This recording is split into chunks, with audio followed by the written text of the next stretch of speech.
For the repair of the BLCD drive, the following procedures were necessary. Replacement of various electronic components and general cleanup of the unit. For testing, we use 24-volt DC power supply. When we connect the drive with the power supply, we see that the unit reacts.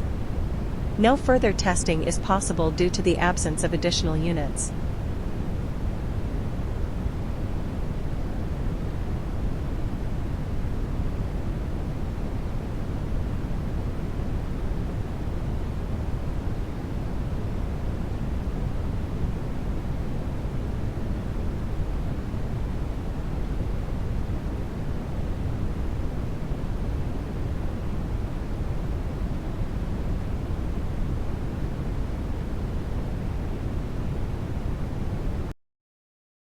It is now clear that the BLCD drive is working successfully and is ready to be delivered to the client.